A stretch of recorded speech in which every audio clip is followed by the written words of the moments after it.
And sponsored by the Tennessee Wildlife Resources Agency. Join us in preserving and protecting Tennessee's wildlife.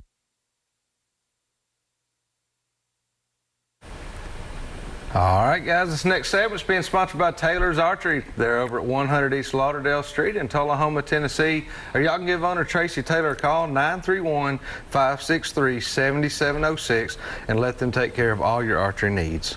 You reckon he's restocked yet? I'd say he's stocked back up by now. I'd say he's stocked up pretty good. About ready.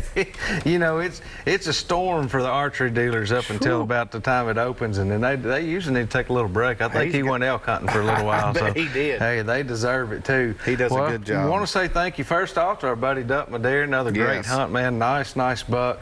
And those guys, they're just such a hoot to just out there just watch them getting out there loving it, man. And so really appreciate that. Guys, we've been talking tonight too about sauger, okay? We got a bunch of baits here in front of us, and we're actually going to start walking through some of the baits and just talking about some of the ones that we prefer to use and some different ways of using them. So just kind of kick us off for Dayton, whatever you want to start with. I'm going to show you some grub colors real quick, and that's going to be, of course, the chartreuse, your pearl, and your glimmer blue. Now, the glimmer blue is my favorite. You can find that in Zoom, or Hoppy's has them in the big chunks. Yeah. Now here's pearl, solid pearl, white, and then here's your solid chartreuse. These all depend on watercolor, of course. Right. I like the chartreuse after we get a little rain maybe, and it dirties the water up there in the river. Pearl comes around pretty much as a standard. It's a pretty much even. You want to throw it just as much as you do this one. So you usually take, I'll show you some more in a minute, 2 rods. But like I said, glimmer blue is my favorite. And what I'll do with like the glimmer blues, like this one, take the chartreuse dip and barely hit the tail with it. Just barely touch the tail, and that'll get you a little yeller tail look to it for like just a yeller tail extra shaft. Flash. That's right. And these Charlie Brewers I'm fixing to show you already have a little bit of that with them.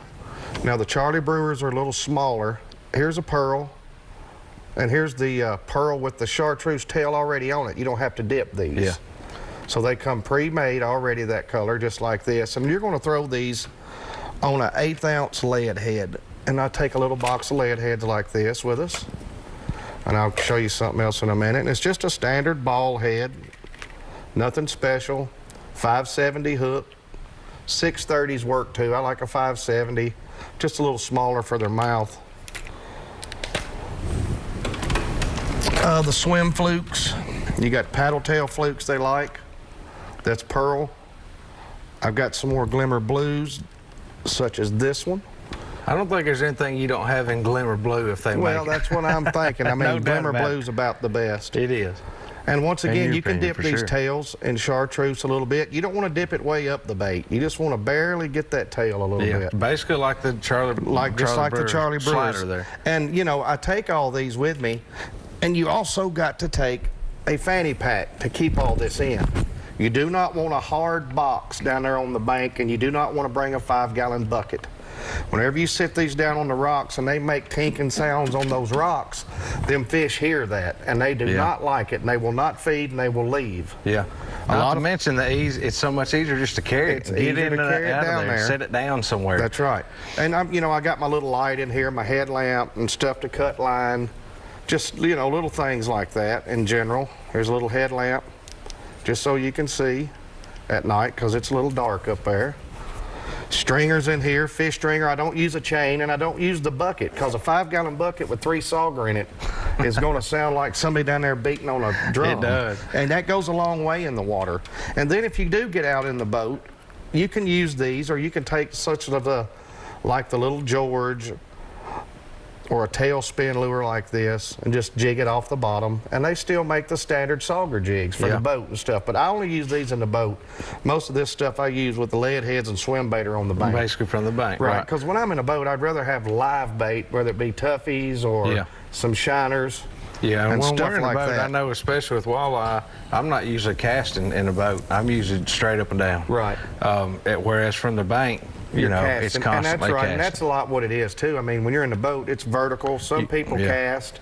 Yeah, some do. I mean, I'm not saying you can't cast, but I had definitely have a better, you know, results by just straight up and down vertically. Now let's show some of these. What here's length another is this rod? This is a 10-foot pole. And the reason, and these are a little bit meatier, heavy actions. These are stronger than crappie poles, because when you catch these sauger up on the bank, you're literally picking them up on the bank and laying them behind you. Yeah. And the reason for these poles is I can leave my bait so far out off that bank. Correct. I mean, it's that I'm 10 coming foot up the out. whole bank 10 foot out. When you take a 7-foot pole, you're going to hang so much more. Yeah. Because your bait's coming at an angle up through there. Yeah. And I have the old style Zebco trigger reels on here. Just the old standard little old trigger reel on top. Because you're not, once again, you're not casting a mile. Yeah. It's just a simple flick out there. Yep. And when it hits, count to about 6 and keep your rod tip down and just wind real slow. No fast pace. Yeah. Just slow as you can work it. Nothing fancy to it either. There's nothing either. I mean, it's simple. But the most important part is going and finding the eddies and where you need to be. Yeah, because there's a lot of river stretched down through there. That's right. And the fish are going to be in particular spots even if you're on the bank. That's right. Now here's Dayton's pole. It's like 11.5 foot. It's a Bass Pro brand. See if we can spare all the lights in the studio I don't and know, not see we what poked happens that bulb here. on that one, but you can let's see these rods are very, very long. You got me? I go woogie, woogie, woogie. See it?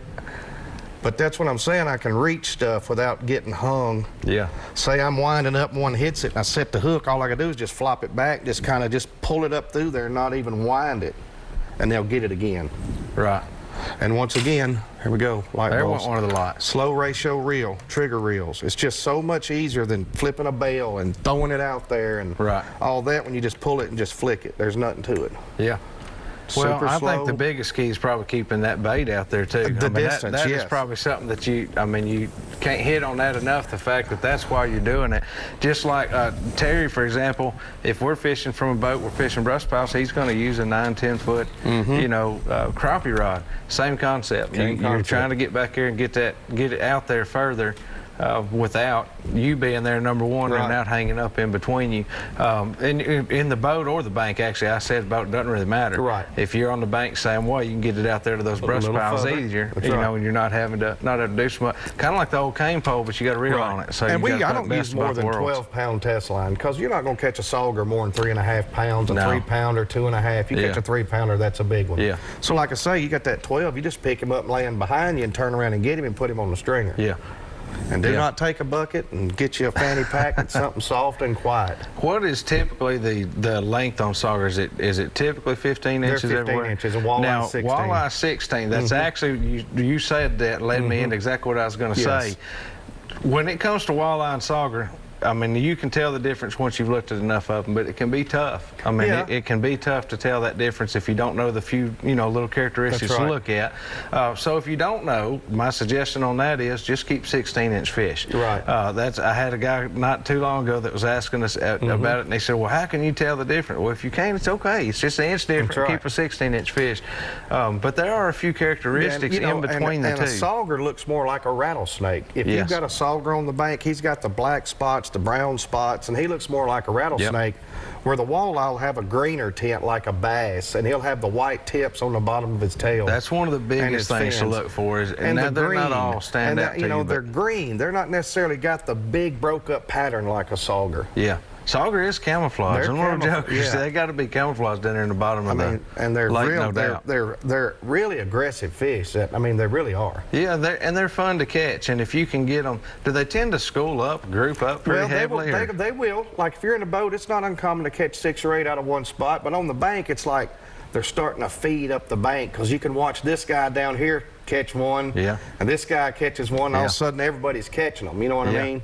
And it just comes and goes. It comes and goes. It's like anything else. They like to bite from 3:30 till 5:30 since the time change now. Yeah. Then they might slow down and not bite till 8:30 that night and start back up. But once again, you got to watch your generating schedule. Yeah. What are you looking for as far as flow? I mean, are you looking for anything? I know you said earlier none is great, but if they're running not none, we want something. If they're running one generator, you're probably just about prime with one. Right, but the generator is what I'm getting at. Number one generator at any dam is on the bank, and with that generator running, it just pushes the water where you can't really fish that. You have to go down the bank and find the eddies.